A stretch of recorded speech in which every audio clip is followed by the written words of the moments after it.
6월 지방선거를 앞두고 제주도지사 후보들이 본격적으로 선거전에 뛰어들었습니다. 경쟁도 치열해지고 있는데요. 선택 2022 한 표 한 표가 미래다. 제주 MBC와 제주일보, 제주 CBS, 제주의 소리 등 제주 지역 언론 4사가 공동으로 기획했습니다. 오늘은 두 번째 시간으로요.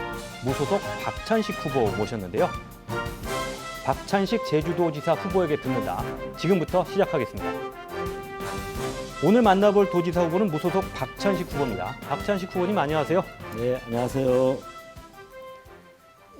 오늘 이 자리에는 후보와 함께 이야기 나눠주실 분들도 나와 계십니다. 이번 언론 4사의 공동 기획에 도내 학계와 시민사회단체 등에서 각계 인사 9분이 선거 보도 자문단으로 참여하셨는데요. 그중에 3분이 패널로 이 자리에 나와주셨습니다. 한 분씩 소개해드리겠습니다. 제주민예총 김동현 이사장 나오셨습니다. 네, 안녕하십니까. 제주대학교 건축학부의 김태일 교수 나오셨습니다. 네, 김태일입니다. 반갑습니다. 제주대학교 의과대학 박형근 교수 나오셨습니다. 네, 안녕하세요. 네, 지금부터 후보에 대해 알아보는 시간 가져보겠습니다. 정치 신인이시죠. 박찬식 후보에 대해서 궁금해하시는 분들 많으실 텐데요. 저희가 박찬식 후보에게 본인을 소개할 키워드를 미리 부탁드렸습니다. 자, 어떤 키워드를 선택하셨는지 후보님 소개해 주시죠. 예, 제가 선택한 키워드는 나무입니다. 나무를 싫어하는 사람은 없겠죠. 다 나무 좋아하는데 저도 매우 나무를 좋아합니다. 한때는 대학 시절에 상록수와 같은 오진 시련을 견뎌내는 그런 나무의 이미지를 좋아하기도 했었고, 요즘은 곶자왈에 있는 나무들을 보는 걸 참 좋아합니다. 그 뿌리 내릴 때도 없는 그 거친 땅에 옆으로 돌에 기대고 서로 뿌리에 기대서 이렇게 살아나고 있는 그런 나무들을 보게 되는데요. 어쨌든 공통적인 것은 저는 나무가 가지는 치유와 생명력이라고 생각을 합니다. 지금 우리 도민들에게는 오랫동안 개발과 갈등에 지쳐 있고 또 치유를 필요로 하고 또 제주에 뿌리 내린 진정한 제주의 미래를 열어갈 새로운 또 생명력을 필요로 하고 있다라고 생각합니다. 그런 치유와 생명력을 제가 도민들께 같이 나누고 싶습니다. 예, 그런 의미에서 나무를 선택했습니다. 네, 후보 본인이 선택한 키워드를 통해서 후보의 생각 들어봤습니다. 자, 그러면 이제 본격적으로 제주 현안에 대한 이야기 나눠보겠습니다. 패널들께서는 제주 현안과 박찬식 후보의 공약과 관련해서 분야별로 핵심적인 질문을 준비하셨는데요. 패널의 질문과 후보의 답변, 재질문과 재답변 형식으로 진행하겠습니다. 질문을 듣고 박찬식 후보님께서는 자신의 공약과 의견을 말씀해 주시면 되고요. 먼저 김동현 이사장 질문 들어보겠습니다. 네, 질문 드리겠습니다. 박찬식 후보의 슬로건이 더 늦기 전에 제주답게입니다. 가장 대표적인 게 제2공항에 대한 입장인 것 같고요. 결국 가장 도지사 예비 후보들 가운데서 제2공항 반대 입장을 분명히 밝히고 있습니다. 여러 가지 방법론에 대해서는 이견이 있을 수 있습니다만, 다만 좀 우려되는 것은 제2공항이 추진돼야 된다라고 하는 입장을 갖고 있는 원희룡 전 도지사가 이제 국토부 장관 내정이 돼 있고요. 윤석열 당선자도 거듭 제2공항이 조속하게 추진돼야 된다라고 입장을 밝히고 있거든요. 만약 당선된다고 하더라도 현 정부와 그리고 국토부 장관 내정자와의 정책 조정이 쉽지 않을 것 같은데, 혹시 이에 대한 대책이 있으신지요? 무엇보다 이제 제2공항은 그 제주도와 제주도민을 위해서 추진된 것입니다.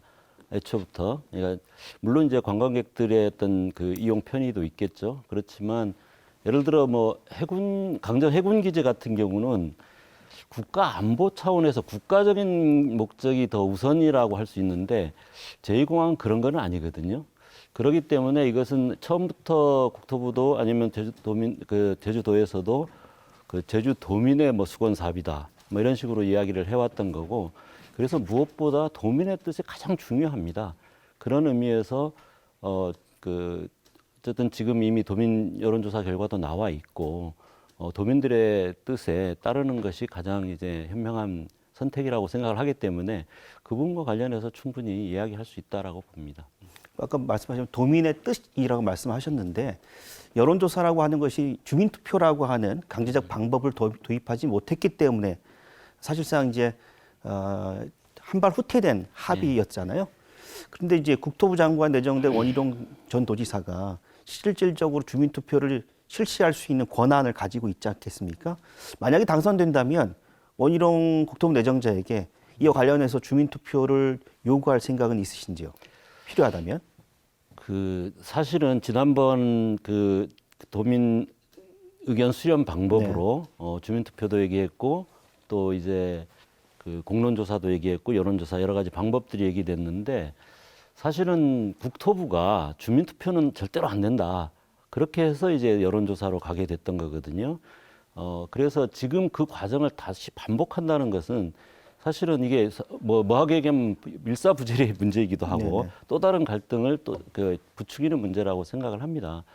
그래서 저는 더 이상 이렇게 제2공항을 추진해야 되느냐 말아야 되느냐라는 문제 가지고 또 그 과정을 다시 반복하는 것은 바람직하지 않다. 기본적으로 그렇게 생각을 합니다. 네. 예, 이 문제와 관련해서 다른 패널 분들 추가 질문이나 의견 없으신가요?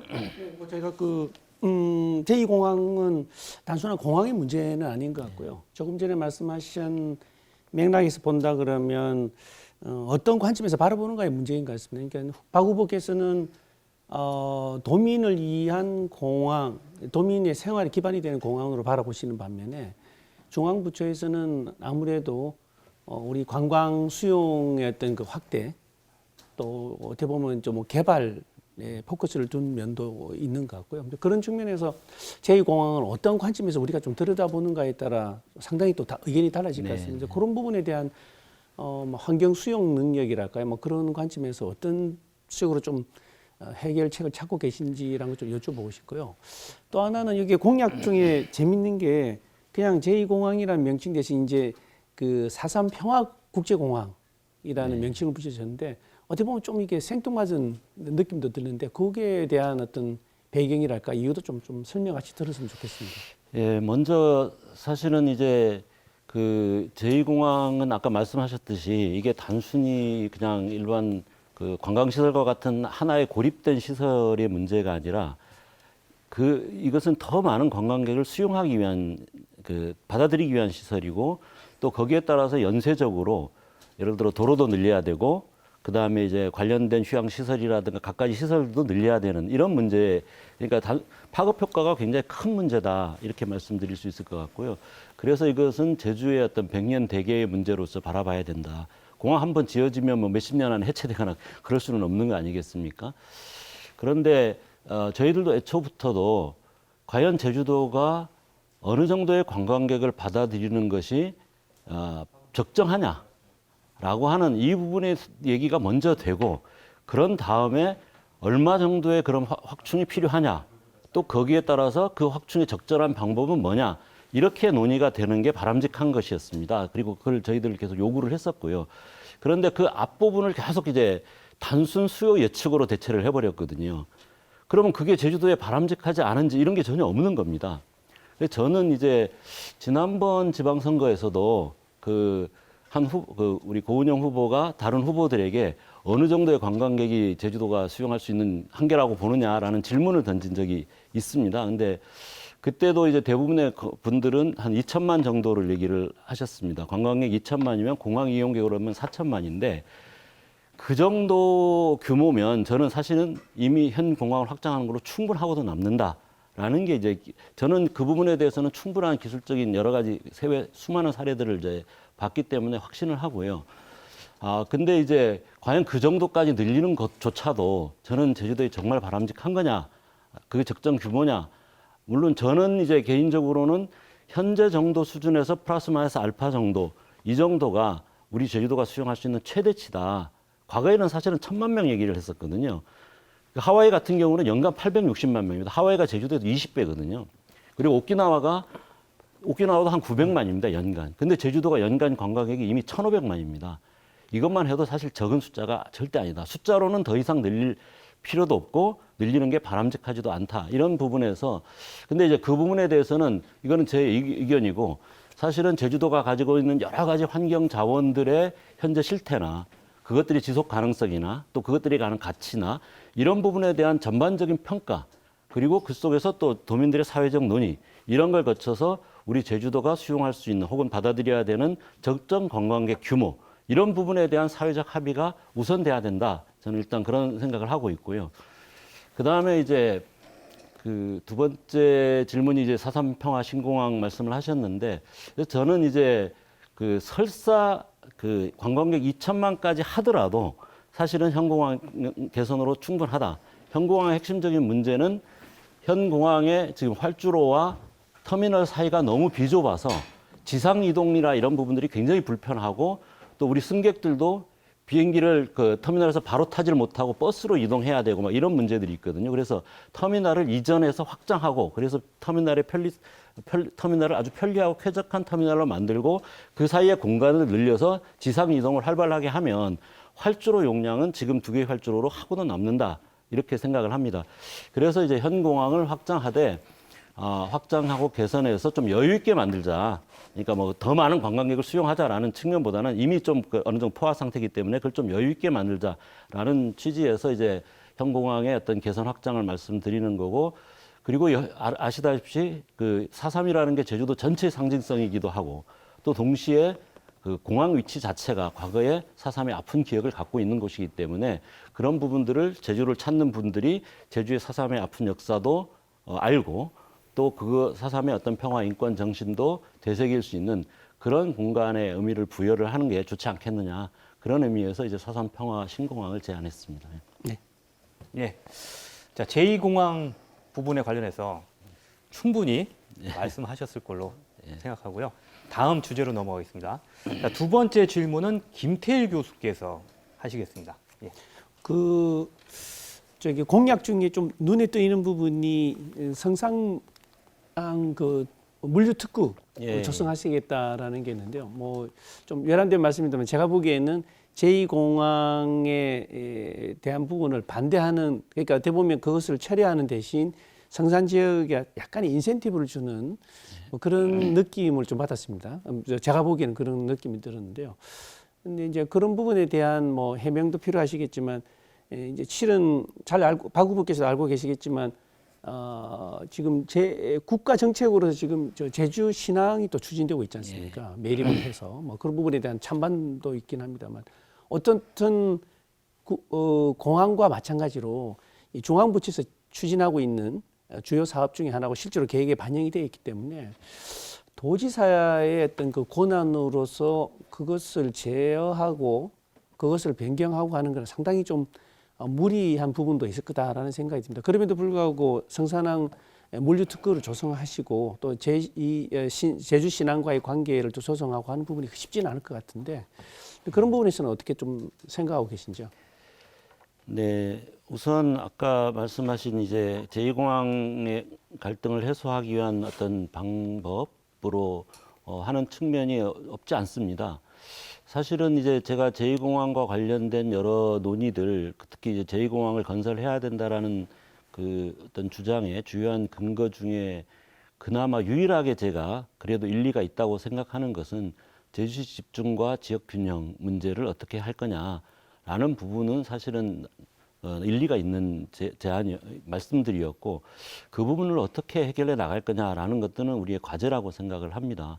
그리고 그것이 또 한편으로는 제2공항으로 인한 어떤 발전에 대한 기대를 가졌던 부분들의 어떤 기대를 어느 정도 충족시킬 수 있는 방안이 마련돼야 된다라는 측면도 고민은 했다라는 말씀을 드리겠고 다만 이제 그렇다고 필요 없는 것을 만들 수는 없는 거죠.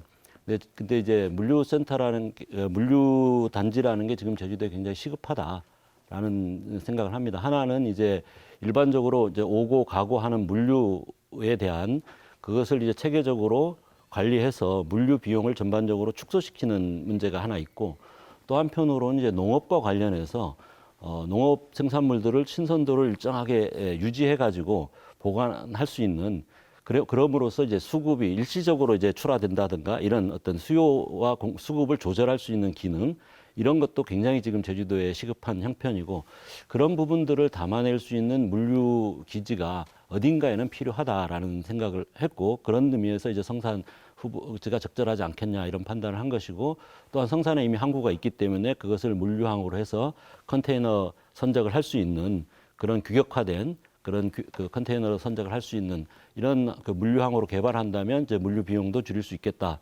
이런 말씀 드리는 거고, 아까 이제 제주 신항만과 관련해서는 사실은 제주 신항만은 저는 해서는 안 되는 일이라고 생각을 합니다. 바다 해양에 미치는 영향도 너무나 크고, 그 다음에 그게 주로 이제 제주 신항만의 주요한 목적 자체가 크루즈용이었습니다. 근데 이제 지금 크루즈 산업 자체가 세계적으로도 지금 코로나 이후에 사실 다시 복구하기가 예전으로 돌아가기도 좀 어려운 상황이 아니냐, 사용화되고 있는 거 아니냐라는 얘기들이 있고, 이미 제주도에는 크루즈항이 있고요. 현재 제주항에도 있고, 또 서귀포 해군기지에도 또 크루즈항이 마련돼 있지 않습니까? 크루즈항을 추가로 만들 필요는 없다. 그런 의미에서 이 제주 신항만 계획이 물론 국가 그 항만 기본 계획에 들어가 있긴 하지만 이 개별 사업으로 기본 계획이 통과됐거나 이런 사업은 아닙니다. 그래서 아직 이건 충분한 검토의 여지가 있는 것이고, 이런 상황 변화들을 감안해서 도민의 의견을 모아낸다면 충분히 이제 신항만 계획을 폐기하고 그것을 이제 성산 물류항을 쪽으로 옮기는 것은 충분히 가능할 거라고 저는 생각을 합니다. 네, 그 점에서 좀 제가 추가로 질문을 드리겠는데요. 짧게 해주시죠. 신항만과 관련해서 이제 반대 입장이 분명합니다만 일단 아까 말씀드렸지만 국가 정책으로 좀 추진하고 있고요.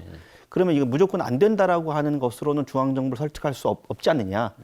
중앙정부를 설득할 수 있는 또 다른 대안, 이 정책적 대안이 좀 필요하지 않겠느냐라고 하는 지적도 있을 텐데 그 부분에 대해서 혹시 생각하신 보관이 있으십니까? 예, 간략하게 답변해 신항만과 주십시오. 관련해서요. 네. 그러니까 사실은 신항만과 관련해서는 저는 이제 그 크루즈 수요 예측 자체에 중대한 변화, 그러니까 사정 변경이 생겼다라는 게 분명히 있고요.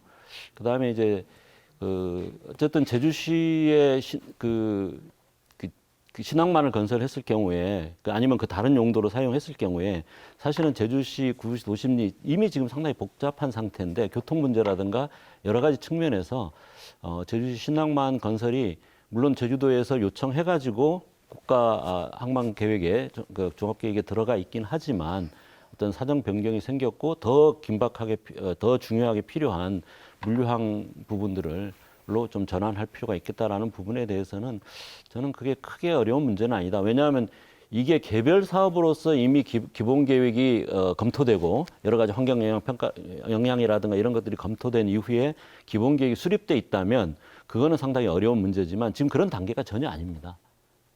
큰 알겠습니다. 방향성만 잡은 단계죠.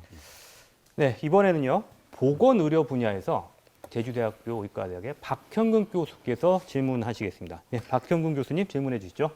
네, 최근 현안 몇 가지 중심으로 이제 질문을 드려보겠습니다. 첫 번째는 코로나로부터의 일상 회복 관련된 문제인데요.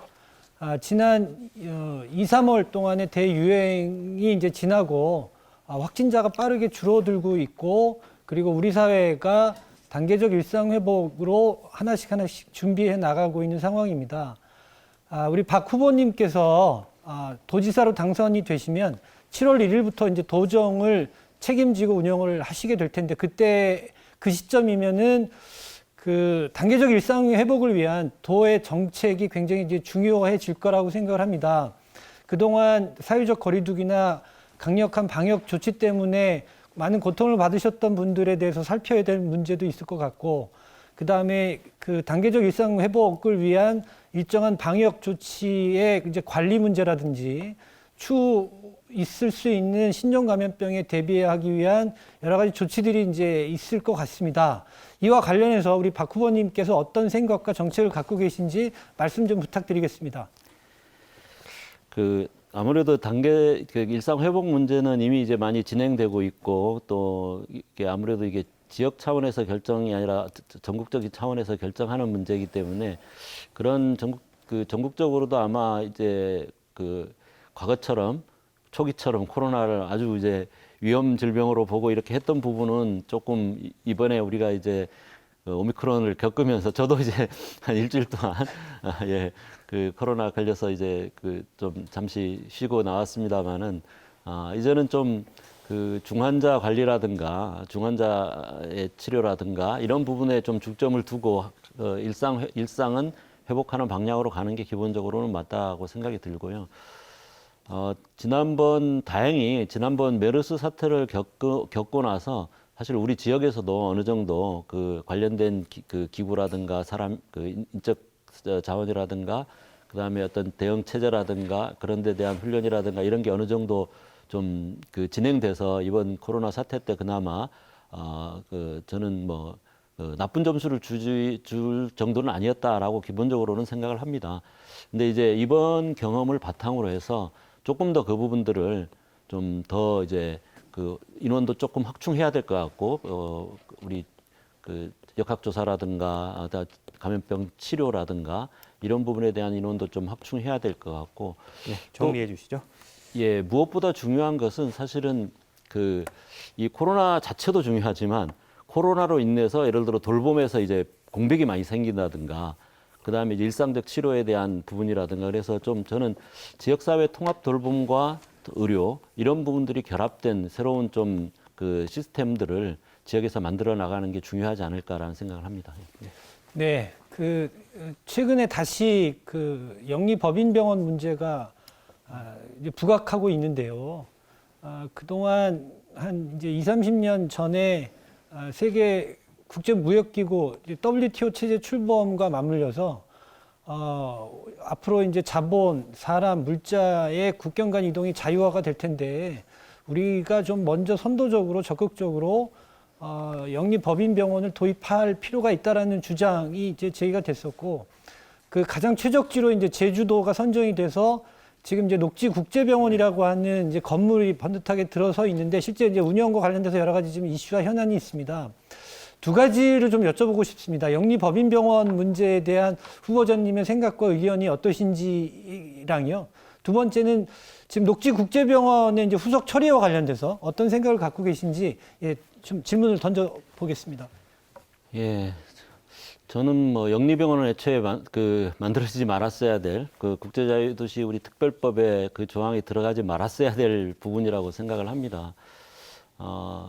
이게 뭐 기본적으로 영리병원이 이제 시작되면 그 자체가 앞으로 공공의료 중심의 그 체제에 미칠 영향, 공공의료라 그 보험이라든가 이런 부분에 미칠 영향을 감안하면 사실은 영리병원 의료 자체를 영리화하는 것이 근본적인 문제가 있지 않은가 이런 생각이 들고요. 더구나 우리가 이번에 코로나 사태를 겪으면서 정말 공공의료 체제가 얼마나 중요한가라는 거를 더 이제 실감할 수 있지 않았나라는 생각이 들고 그나마 우리나라가 이제 보편적 의료보험 체제라든가 이런 부분 때문에 어느 정도 이제 그런 부분들이 커버되지 않았나 생각을 하고 다만 이제 공공의료 부분을 확대하는 방향으로 가야 된다라는 부분에 대해서는 이미 공감대가 많이 마련돼 있지 않나라는 생각이 듭니다. 그래서 일단은 앞으로 이 영리병원의 그 출연 근거가 됐던 조항 자체를 폐기하는 특별법 개정, 제주도 특별법 개정이 이루어져야 된다고 보고요. 그다음에 지난번 어쨌든 좀 좀 약간 꼼수로 그 외국인에 대해서 외국인 진료로 한정하면서 이제 영리병원을 허용하는 그런 꼼수를 부렸는데 그 과정 자체도 또 이제 그렇게 그 절차가 제대로 매끄럽지 되지 않음으로써 이번에 이제 사법적 판단에서 이제 지게 되는 그런 사태가 벌어졌는데 그 부분들을 그 치유하기 위해서는 일단 법 개정이 우선 시급한 문제다라고 생각이 들고요. 어쨌든 지금 그 녹지병원 부지는 저는 가능하면 건강보험공단이나 이런 데서 좀 그 제주도가 적극적으로 협의해서 인수해서 공공병원으로 전환하는 방향으로 가야 되지 않을까 이렇게 보고 있습니다. 네, 그다음에 이제 의료 관련돼서 이제 마지막 질문 하나 좀 질문을 드리겠습니다. 그 지금 이제 제주도뿐만이 아니라 우리나라 전반적으로 이제 국가 균형 발전이라고 하는 게 이제 관심들이 많으신데요. 특히 이제 제주도 지사로 이제 출마를 하시고 여러 고민이 있으실 텐데 국가 균형 발전의 중요한 부분이 저는 의료라고 생각을 합니다. 그래서 노후까지 믿고 살 수 있는 좋은 의료 시스템을 지방이 가져야 된다고 생각하는데 이와 관련돼서 후보님의 의견과 정책이 있다면 좀 말씀 부탁드리겠습니다. 예, 크게 보면은 이제 그 좀 고급 그러니까 상급 병원 이 부분 문제가 하나 있을 거고 근데 우리가 제주도가 인구가 아무래도 제한돼 있고 지리적으로 이제 그 막혀 있다 보니까 사실은 이제 그 병원을 대규모화 해가지고 또 고급화하는 이런 부분에서 사실 어느 정도 한계가 수요만으로는 한계가 있어서 공공 지원이 필요한 부분이 있다라고 생각이 들고요.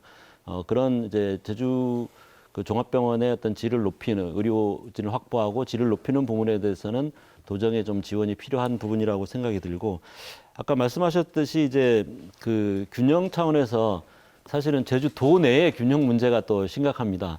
제가 이제 다니면서 얘기를 들어보면 특히 동서 지역이나 이런 부분에서 당장 투석 치료를 할 수 있는 병원이 없어서 제주시까지 왔다 갔다 해야 되는 이 불편을 호소하시는 분들이 굉장히 많거든요. 그래서 그런 부분들을 어떻게 해소할 것인가라는 게 또 중요한 문제 중에 하나다라고 생각이 들고 최근에 그 대정에서 민관 협력 의원을 이제 그 개설하는 게 추진되고 있지 않습니까?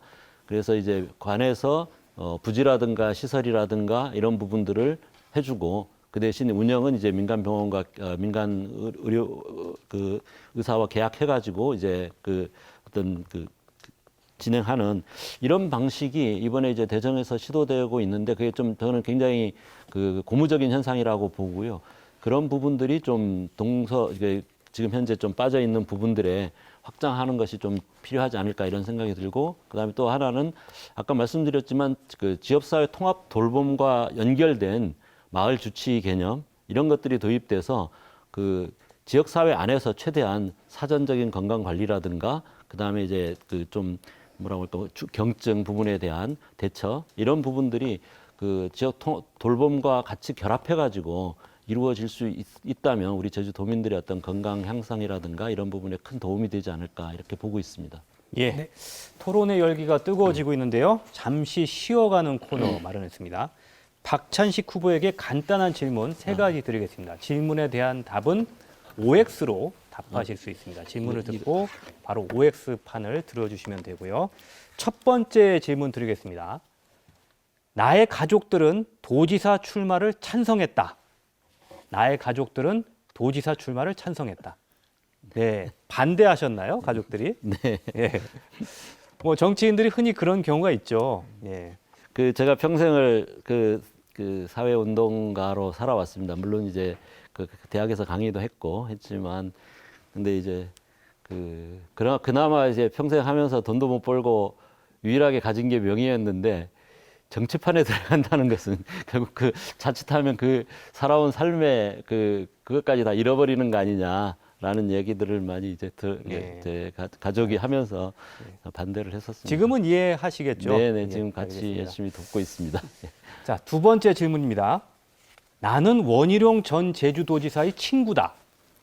나는 원희룡 전 제주도지사의 친구다. OX 중 어떤 답변하실지 이 부분 궁금해하시는 분들이 계시더라고요. 그 두 분이 그 고향이나 뭐 나이나 비슷하시고 그래서 친구시군요. 평소에 그러면 젊은 시절부터 쭉 알고 지내셨던 건가요? 네네 그 아주 초등학교 때도 얼굴은 알고 서로 이제 만나긴 지나치면서 그랬었고 고등학교 때부터 알고 있었고 대학은 또 같이 다니면서 같이 학생운동도 하고 같이 술도 많이 마셨고 네. 같이 자기도 많이 잤고 오랫동안 이제 친구로 지냈죠. 예, 그래서 제가 지금 뭐 정치적인 의미에서의 친구라고 볼 수는 없고요. 지금은 다만 이제 사적인 친구가 그거는 또 다 다른 문제이기 때문에 여전히 친구는 친구라고 생각을 합니다. 저는 이제 정치를 그만두고 정말 편하게 친구로 만날 수 있기를 바라고 있습니다. 네, 그럴 때가 올 거라고 저도 생각합니다. 자, 마지막 질문입니다. 나는 이번 선거에서 진보 후보 단일화 가능성이 있다고 본다. 나는 이번 선거에서 진보 후보 단일화 가능성이 있다고 본다. 예, 있다고 보시는군요. 지금 추진하고 계신가요? 지금 그 녹색당 부순정 후보도 지금 그 출마를 선언한 상태입니다만. 물론 아주 쉬운 것은 아닙니다. 그 녹색당의 기본적인 입장이 이 선거 공각을 통해서 녹색당이 가지는 가치라든가 정책들을 충분히 도민들에게 이야기할 기회를 갖는 것을 우선적으로 생각을 하고 있기 때문에 그 부분이 뭐 상대가 있는 거기 때문에 저 마음대로 할 수 있는 건 아니고요. 다만 이제 지금 아시다시피 이제 윤석열 정부가 들어서고 또 원희룡 전 지사가 국토부 장관에 임명되면서 제2공항 추진이라든가 이런 부분에 대한 위기의식이 굉장히 높아지고 있는 현실이고요. 또 다른 지역에 그런 의미에서 좀 우리가 힘을 하나로 합쳐야 되지 않느냐라는 생각들이 좀 많아지고 있다라고 생각이 들고 또 한편으로는 지금 대선 이후에 제주도가 아니라 다른 울산이라든가 다른 지역에서도 진보 후보들을 단일화하는 움직임들이 많이 진행되고 있거든요. 그래서 그런 부분들을 감안했을 때 저는 이제 여전히 닫혀 있는 건 아니다라는 생각을 합니다. 예, 알겠습니다. 자, 이제 다시 제주 현안에 대한 질문으로 돌아가겠습니다. 예, 첫 번째 질문은 다시 김동현 이사장께서 하시겠습니다. 예. 네. 박찬주 후보의 공약을 살펴보니까 직접 민주주의와 주민자치 실현이 공약이던데요. 아무래도 여러 가지 도정 현안에 지역 주민들이 직접 참여할 수 있는 제도적 방법들에 대한 고민인 것으로 이해했습니다. 그러면서 이제 기초자치단체 부활 이런 부분들도 말씀하셨는데 물론 문제의 필요성에 대해서는 동감하신 분들도 상당히 많으시겠지만 이에 관련해서는 행정체제 개편이라고 하는 제도적인 보완이 반드시 개선이 필요한 부분인데 기존의 4개 시군이 아니라 뭐 대동제라든지 읍면자치라든지 이런 다양한 견해들도 제시되고 있는 상황인데요. 이에 대한 후보의 정책적 입장은 어떠신지 묻고 싶습니다. 우리가 이제 특별자치도 2006년 내 특별자치도 시행되고 지금 한 15년이 좀 더 넘었는데요. 그동안에 이제 그 중앙정부의 많은 사무나 권한들이 제주도로 이양이 됐습니다. 그런데 이제 많은 분들이 말씀하시듯이 이것은 주로 이제 개발을 위한 그러니까 규제 완화 이런 차원에서 도지사의 권한을 강화하는 이런 차원의 이제 어떤 그 분권만 있었지 특별자치라는 이름에 갑하는 주민자치 그야말로 주민들이 그 제주도민들 또 주민들이 도나 아니면 자기 지역의 중요한 문제들에 대해서 실질적인 결정을 갖는 그런 의미에서 진정한 자치의 개념하고는 거리가 멀었다 이렇게 생각이 듭니다. 그래서 그것을 어떻게 강화할 거냐라는 게 우선 큰 방향이고요. 하나는 이제 지금 도 전체에 걸쳐서 중요한 영향을 미치는 도민들의 삶이라든가 제주도의 미래에 중요한 영향을 미치는 예를 들어 지금 단도직입적으로 이번에 제2공항 같은 중요한 문제죠. 아니면 뭐 큰 대규모 리조트 건설이라든가 아마 큰 도로 건설이라든가 이런 앞으로 제주도의 미래에 중요한 영향을 미치는 문제에 대해서는 도민 공론화를 의무화해야 된다. 저는 그렇게 생각합니다. 그래서 도민 공론화 위원회나 이런 거 상설화해서 예를 들어 일정 규모 이상의 지방 사업, 뭐 100억 원 이상의 지방 사업, 아니면 500억 원 이상의 중앙 정부 사업. 그다음에 꼭 그렇지 않더라도 도민 예를 들어 5천 명 이상이 서명해서 요구한 부분, 이런 부분에 대해서는 충분한 공론화를 의무화해야 된다. 그리고 기간도 뭐 예를 들어 중요한 사업의 규모나 이런 거에 따라서는 1년 이상의 공론화를 의무화해야 된다. 그렇게 해서 그런 과정을 거쳐서 도민들이 실제 정책 결정에 참여함으로써 도지사로 집중되어 있는 권한을 그냥 분산시키는 시도로 그러니까 기초단체로 분산시키는 것도 중요하지만 도민들에게 돌리는 게 더 중요하다. 저는 일단 그렇게 생각을 하고요. 그 다음에 이제 아까 말씀하신 기초자치단체 문제는 아까 행정구역 개편하고 연관돼 있습니다. 근데 행정구역 개편 문제는 생활권 권역의 문제도 있고 그다음에 어느 정도 인구 균형의 문제도 있고 해서 굉장히 사실 좀 복잡한 문제, 쉽지 않은 문제입니다. 이 부분은 결국은 사실은 이제 이게 진짜 도민 공론화가 필요한 문제다. 어떤 식으로 제주도의 행정구역을 개편할지 그 부분에 대해서 전문가적인 몇 가지 안을 놓고 우리 도민들이 충분한 토론을 거쳐서 결정을 해야 될 문제다라고 생각이 들고요. 기초자치단체 부활 이전에라도 읍면동 자체는 사실은 도지사의 의지를 얼마든지 상당 부분 진전시킬 수 있는 부분이다. 이미 전국에 한 820여 개의 도시에서 주민자치회를 도입했습니다. 주민자치회는 그 해당 읍면동의 예산 문제라든가 주요 이제 발전 계획 문제라든가 이런 부분들을 그 지역의 주민자치위원들이 충분히 검토하고 지금처럼 그냥 주민 참여 예산만 이렇게 하는 이런 게 아니라 전체를 해야 되고요. 그래서 이제 주민자치회를 전면적으로 도입하겠다라고 읍면동 단위의 주민자치회를 도입하고 거기에 권한을 상당 부분 부여하고 동시에 예산도 지금의 참여 예산 규모의 한 400억 정도 되는데 한 1,000억 이상으로 읍면동에서 자기가 스스로 지역에서 정말 필요한 일이 무엇인가를 고민하고 선택하고 충분히 민주적인 절차를 거쳐서 결정할 수 있는 그래서 그것을 실제로 집행할 수 있는 그런 권한을 갖는 읍면동 자치를 실행하는 것이 굉장히 중요하다라고 생각을 합니다. 짧은 질문 하나만 드리겠는데요. 도민 공론화를 제도하겠다 이렇게 말씀하셨는데 이런 우려를 하시는 분들도 있을 것 같아요. 현안마다 이렇게 도민 공론을 하게 되면 가정의 여러 가지 개발 사업과 관련해서 지역 주민들 간의 갈등이 심화될 텐데 이렇게 되면 갈등이 더 커지는 게 아니냐라고 우려하시는 분들도 계실 것 같거든요. 이 점에 대해서는 어떻게 반론하시겠습니까? 그러니까 그 갈등이라는 건 이해관계의 차이도 있고 또 생각의 차이도 있을 수 있거든요. 네. 저는 이제 갈등이 표출되는 것을 두려워해서는 안 된다라고 생각을 합니다. 그 갈등을 어떤 절차를 통해서 슬기롭게 해결해 나갈 것이냐라는 게 문제인데 그걸 억압하려고 하면 오히려 굉장히 소모적인 갈등 그리고 그게 빨리 해결한다고 억압적으로 해결하려고 하는데 오히려 더 장기화되는 이런 문제가 생길 수밖에 없습니다. 예를 들어 뭐 이공항 문제도 정말 이공항이 필요했다 하더라도 정말 한 2년 동안 충분히 우리 도민사회에서 충분히 절차를 제대로 그 논의할 수 있는 절차를 주고 거기에서 도민들의 합의를 모아내서 이공항을 결정했다고 하면 그거는 훨씬 더 빠르게 진행할 수 있었습니다. 그런데 이미 시간 지금 6년 동안 그 논쟁만 했죠. 왜냐하면 억지로 하려고 하고 그걸 막으려고 하고 이런 식으로 이제 갈등이 진행되기 때문에 갈등이 해소가 되지 않는 것입니다. 그런 갈등을 해소할 수 있는 합리적 절차를 만드는 게 굉장히 중요하다. 그래서 오히려 그런 논의들이 활발하게 되는 게 저는 전혀 나쁘지 않고 오히려 이제 지방자치가 활성화된 데는 1년에 막 50번 주민투표를 하기도 합니다. 그러니까 그게 뭐 지금은 이제 디지털 시대이기 때문에 상당히 시스템만 잘 만들면 충분히 그런 것들이 가능하거든요. 알겠습니다. 자, 다음 김태일 교수의 질문 예. 들어보겠습니다. 저 질문 들어가기 전에 조금 전에 우리 김동연 그 패널이 질문하신 내용하고 관계되는 부분이긴 한데요.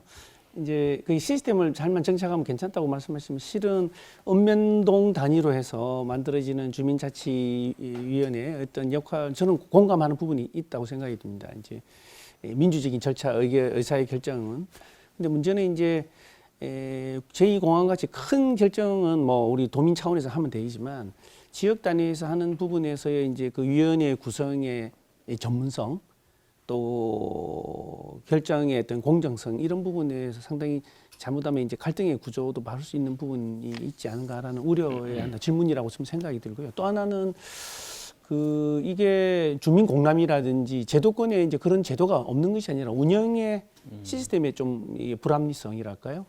운영하는 측의 행정 쪽의 어떤 그 의지의 문제가 아닌가 생각이 드는데 뭐 그런 부분에 대해서 좀 간단하게 말씀을 좀 듣고 싶습니다. 그 뒤에 부분부터 말씀드리면 이제 그 사실은 이제 그런 그 공람이라든가 공청회라든가 이런 그 법에 제도에 규정돼 있는 부분들을 굉장히 형식적인 요식 절차로 이제 해버리려고 하는 이런 경향들이 이제 공직사회에 좀 많은 것 같고요. 또 더구나 이제 뭐 도지사나 여기서 이제 의지를 가지고 있는 부분에 대해서는 그런 것들을 이제 사실은 그 아무리 도지사가 하고 싶은 일이라 하더라도 그것이 이제 제대로 사람들한테 정보가 공유가 되고 토론이 되고 그런 설득하는 과정 속에서 이제 이루어져야 되는데 그걸 형식적으로 이제 법에 정해져 있으니까 공청회 했다라는 절차만 밟는 이런 식으로 이제 하는 게 문제다라고 생각이 들고요. 그 다음에 이제 그 주민자치회나 이렇게 갔을 때 그것이 과연 이제 민주적으로 정말 되겠느냐. 지금도 사실은 뭐 마을회나 이런 부분들이 예를 들어 뭐 여성의 참여가 배제되어 있는 부분도 있다라든가 아니면 성별로 굉장히 집중돼 있다라든가 이런 부분들이 있는데 지금도 그 주민자치위원 선발에서 어느 정도는 그 연령별이라든가 그다음에 성별 이런 배분들을 해서 추첨하는 방식으로 지금 하고 있거든요. 그래서 저는 이제 앞으로 주민자치회의 위원들을 선출하는 과정에서 물론 기본적으로는 이제 지원을 해야 되겠지만 지금도 어느 정도 진행하고 있지만 사전 교육 절차를 조금 더 충실하게 밟고 그리고 이제 연령별이라든가 성별 이런 그다음에 지역별 소지역별 이런 이제 균형들을 감안해서 숫자를 배정한다면 충분히 이제 그런 부분들은 보완할 수 있지 않을까 이렇게 생각을 합니다. 그 질문의 이제 연장선에서 보면 아무래도 박 후보께서 말씀하신 부분은 지역 밀착형 개발을 좀 민주적으로 하자는 논리에서 좀 이해하면 될 것 같습니다. 근데 이제 지금 공약을 보면 뭐 해양 환경에 대한 부분 또 우리 친환경 농업에 대한 부분, 예. 또 환경 보전에 대한 의지랄까요, 정책들이 상당히 구체적으로 또 그리고 예. 그 의지의 내용들이 잘 반영이 된 것 같습니다. 근데 이제 이런 관점에서 보면 자연 환경에 대한 보존 정책과 지속 가능성을 유지하겠다는 측면은 잘 읽어드리지만, 근데 이거 위에 우리가 이야기하는 생활 환경, 이제 예. 다시 말씀드렸습니다. 도시라 건축을 기반으로 하는 우리의 생활 환경에 대한 그 정책은 그렇게 막 이렇게 선명하게 보이지 않는 부분이 있는 것 같습니다. 그래서 그런 부분에 대해서는 좀 어떤 구상을 갖고 계신지, 제주도의 지금 도시와 예, 건축이 예. 가지고 있는 여러 가지 뭐 주거 보장부터 시작해서 어떤 문제들이 있다고 생각이 들 건데요. 일단은 그 여러 가지 문제들이 있죠. 우선 이제 도시가 자꾸 외곽으로 팽창해 나가는, 특히 이제 중산간 쪽으로 팽창하고 구도심은 이제 공동화돼 가고 있는 이 문제를 어떻게 해결할 거냐라는 게 굉장히 중요한 문제 중에 하나다. 그 여러 가지 환경 문제도 낳고 또 교통 문제에도 영향을 주고 하기 때문에 그 구도심 부분을 조금 더 밀도 있게 그 재개발하는 문제, 이 부분도 좀 사실은 고민이 좀 필요한 부분이다라는 생각이 들고요. 그 다음에 또 하나는 지금 제가 볼 때 제주시가 정말 삭막한 도시입니다. 물론 조금 벗어나면 우리가 이제 자연이 있기 때문에 그나마 괜찮긴 하지만, 예를 들어 가족과 함께 나들이를 가서 편안하게 쉴 수 있는 도심 숲 공원이 하나도 없습니다.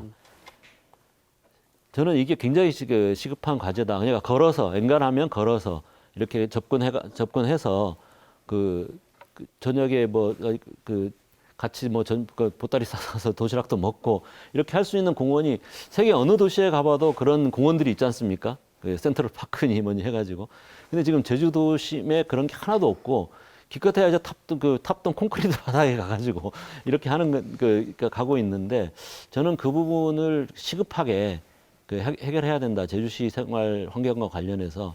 그래서 저는 예를 들어 지금의 공설운동장에 야외 저는 축구장이나 야구장을 좀 밖으로 빼고, 제주도의 종합 경기장은 좀 서귀포에 지금 강창학 구장에 충분한 시설들이 마련돼 있기 때문에 종합 경기는 그쪽으로 좀 주 무대를 옮기고, 그다음에 실질적으로 축구라든가 야구라든가 이런 생활체육을 할 수 있는 그 공간이 큰 부분은 좀 외곽으로 빼고, 그 대신 거기를 완전히 이제 도시 숲으로 조성해서, 그다음에 이제 실내 체육들, 탁구라든가 배드민턴이라든가 각종 이제 실내 체육 시설들을 좀 밀도 있게 만드는 이런 방안도 한번 고민해 볼 수 있지 않느냐, 그런 제안들을 한번 하고 싶습니다. 알겠습니다. 어느새 시간이 많이 지나서요.